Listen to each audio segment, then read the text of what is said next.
আসসালামু আলাইকুম। জোয়ার ফার্মিং অ্যান্ড লাইফস্টাইলে সবাইকে স্বাগত।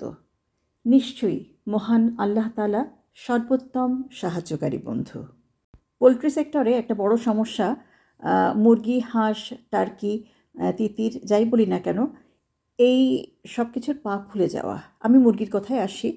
আমি একটা ছবি দেখিয়েছিলাম, পায়ের দেখেন গিট থেকে নিচ পর্যন্ত একদম পাতা পর্যন্ত ফুলে গেছে, আঙ্গুল পর্যন্ত ফুলে গেছে। অনেক সময় এই ফোলাটা এই জয়েন্টে বেশি হতে পারে, আবার জয়েন্টে না হয়ে নিচেও হতে পারে। এখন এই যে পা ফোলা, এই পা ফোলাটা কিন্তু ২ রকম হতে পারে। একটা হতে পারে যে পায়ে কোনো আঘাত লাগা আছে, মানে কোথাও ছিদ্র হয়ে গেছে বা এক মুরগি আরেক মুরগিকে ঠুকরিয়েছে, পায়ে ঠোকরানোর ফলে সেখানে রক্তপাত হয়ে এ সেখান থেকে ফুলে যেতে পারে।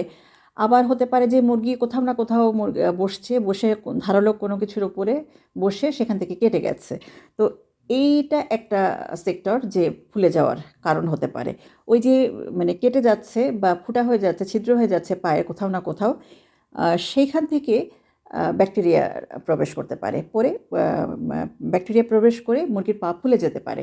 আরেকটা অবস্থান হচ্ছে যে মুরগির পায়ে কোথাও কোনো আঘাতের চিহ্ন নাই, অথচ অজানা একটা কারণে পা ফুলে যাচ্ছে। তো কি হতে পারে? আমার ১৫৯ নাম্বার ভিডিওতে আমি স্টেফাইলোকক্কাসিস নামক একটা রোগ নিয়ে আলোচনা করেছিলাম।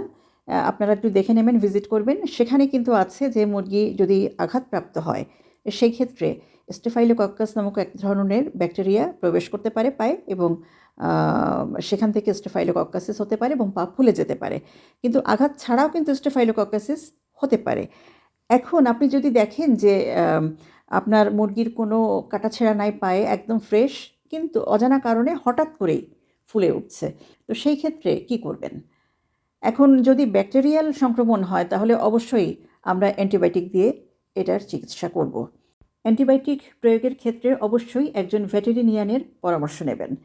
আপনি যখন খামার করবেন, তখন খামার করার আগে ওই এলাকার ডাক্তারের সাথে, যিনি পশু চিকিৎসক, তার সাথে আপনি আগে যোগাযোগ করবেন, তারপরে খামার করবেন।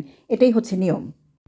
সরাসরি চিকিৎসা ব্যবস্থায় চলে আসি। যেসব খামারি ভাই-বোন অ্যান্টিবায়োটিকের ব্যবহার চান না বা হাতের কাছে অ্যান্টিবায়োটিক নাই, তারা কি করবেন? এসরলিক একটা ট্যাবলেট আছে যেটা মানুষের। এটা কিন্তু পশুর না, মানুষের ট্যাবলেট এসরলিক। আমি ছবি দিয়ে দিচ্ছি। স্কয়ার ফার্মাসিউটিক্যালসের আছে, আরও বেশ কয়েকটা কোম্পানির আছে। এই ট্যাবলেট এটা একটা ট্যাবলেট ৩ লিটার পানিতে মেশাবেন এবং দিনে ১ বার খাওয়াবেন, এবং এই এসলরিক ট্যাবলেটটা ৩ থেকে ৫ দিন খাওয়াবেন। এর পাশাপাশি আরেকটা সিরাপ আপনারা খাওয়াবেন, নেফটনিক। এই সিরাপটা খাওয়াবেন ১ লিটার পানিতে ২ ml সিরাপ মেশাবেন এবং মুরগিকে দেবেন ১ থেকে ২ বেলা। ডাক্তার যদি বলে আপনার সংক্রমণ যদি মুরগির বেশি হয়, পা যদি বেশি ফোলে, সেই ক্ষেত্রে ১ বেলার জায়গায় ২ বেলাও দিতে পারে। কয়দিন খাওয়াবেন? ৩ থেকে ৫ দিন। আরেকটু সহজ করে দেই, এই যে দুটো ওষুধের কথা বললাম, মানুষের এসলরিক ট্যাবলেট এবং নেফটনিক ভেট সিরাপ, এই দুটো আপনারা একবেলা করে একটানা ৫ দিন খাওয়াতে পারেন। অনেক সময় মুরগির শরীরে ইউরিক অ্যাসিডের মাত্রা অনেক বেড়ে যায়। তাতে করে হয় কি, কিডনি এফেক্টেড হয়। এর ফলেও কিন্তু পা ফোলে।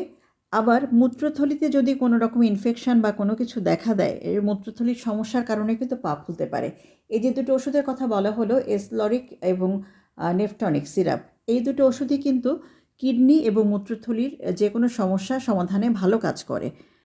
এবার আসি, যে সকল খামারি ভাই বোন মনে করছে বা সন্দেহ করতে পারে যে আমার মুরগির পায়ে কোথাও আঘাতপ্রাপ্ত হতে পারে এবং সেজন্য পা ফুলছে, বা কারো যদি মনে খুঁতখুঁত থাকে যে না, এটা কিডনি মূত্রথলির সমস্যার পাশাপাশি ব্যাকটেরিয়াল সমস্যাও হতে পারে, কিন্তু তারা ডাক্তার পর্যন্ত পৌঁছাতে পারছে না, তারা কি করতে পারেন?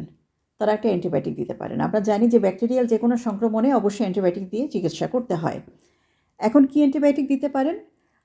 এখানে সিপ্রোফ্লক্সাসিন গ্রুপের অ্যান্টিবায়োটিক আপনারা দিতে পারেন।